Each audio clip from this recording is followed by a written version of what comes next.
வைகாசி விசாகத்தன்று இப்படி விரதம் இருந்தால் முருகனின் அருள் நமக்கு பரிபூரணமாக கிடைக்கும். முருகப்பெருமான் வைகாசி மாதம் விசாகம் நட்சத்திரத்தில் அவதரித்தவர்.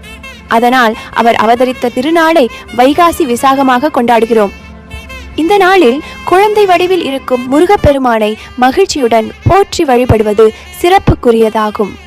இந்த நாளில் விரதம் இருந்து முருகனை வழிபட்டால் வாழ்க்கை வளமாகும், மகிழ்ச்சி பெருகும், வேண்டிய வரங்கள் கிடைக்கும்.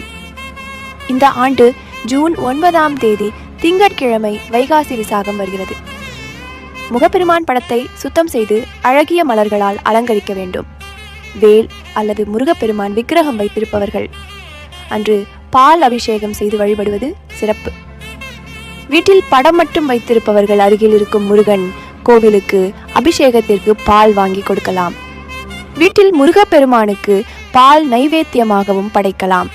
வீட்டில் விளக்கேற்றி வைத்து முருகப்பெருமானுக்கு சர்க்கரை பொங்கல் பாயாசம் இணைய ஏதாவது ஒரு இனிப்பு செய்து நைவேத்தியமாக படைத்து வழிபடலாம். எதுவும் செய்ய முடியாதவர்கள் 2 வாழைப்பழம் வெற்றிலை பாக்க வைத்து மனதார வழிபட முருகனுக்குரிய எந்த பாடல் மந்திரம் தெரிகிறதோ அதை படித்து வழிபடலாம்.